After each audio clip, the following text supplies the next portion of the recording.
Hi hello guys, welcome back to my channel.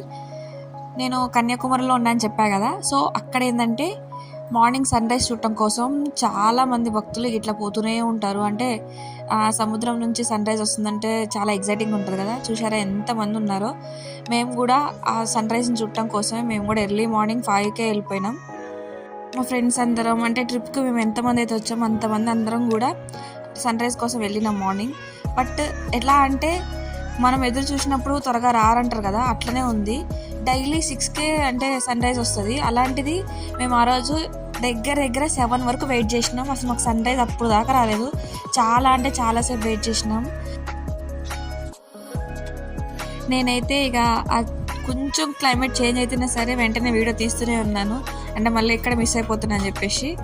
So ఇక్కడ ఏంటంటే sun rise వచ్చే కంటే ముందు ఇక్కడ మీకు కనిపిస్తుంది కదా ఒక టెంపుల్ లెక్క. టెంపుల్ దగ్గర సన్ రైజ్ వచ్చే కంటే ముందు ఫస్ట్ ఫ్లాగ్ని హోస్ట్ చేసినారు. అది చేసిన కొంచెం సేపటికి సన్ రైజ్ వచ్చిందనమాట. అంటే అదొకటి చాలా అంటే చాలా మంచిగా అనిపించింది. నేనే కాదు, నాతో పాటు మీరు కూడా వెయిట్ చేస్తూ ఉండండి ఈ వీడియోలో ఎక్కడ సన్ రైజ్ వస్తుందా అని చెప్పేసి.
ఫైనల్గా ఇంతసేపు వెయిట్ చేసిన తర్వాత మన ఎదురు చూస్తున్న సూర్యదేవుడు మనకి ప్రత్యక్షం అవ్వబోతున్నాడు.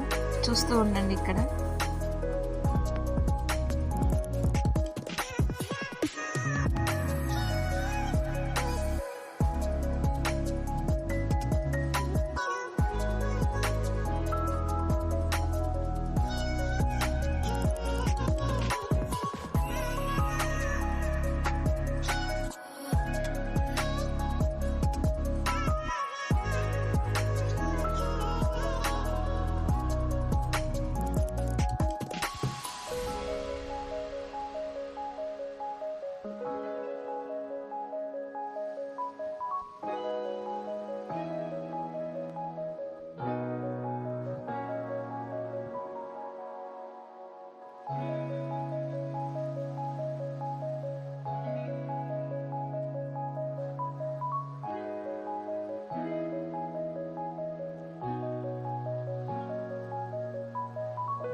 నేనైతే ఈ సన్‌రైజ్ మూమెంట్‌ని అయితే చాలా అంటే చాలా ఎంజాయ్ చేసిన. మరి మీరు కూడా ఇలా ఎప్పుడైనా ఎక్స్‌పీరియన్స్ అయ్యారా? లేదా ఒకవేళ అవ్వకపోయినా సరే ఇలా ఎప్పుడైనా సముద్రం దగ్గరికి పోయినప్పుడు సన్‌రైజ్ కోసం వెయిట్ చేయండి. వెయిట్ చేసి ఆ ఎక్స్‌పీరియన్స్‌ని ట్రై చేయండి. ఎందుకంటే అప్పుడప్పుడు ఇట్లాంటి ఎక్స్‌పీరియన్స్ చేసినప్పుడు కూడా చాలా అంటే చాలా బావుంటది.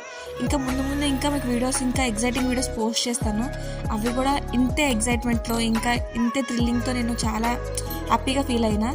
ఎందుకంటే మళ్ళీ మళ్ళీ అలాంటి ప్లేసెస్ మనం పోము కాబట్టి. So, thanks for watching my video.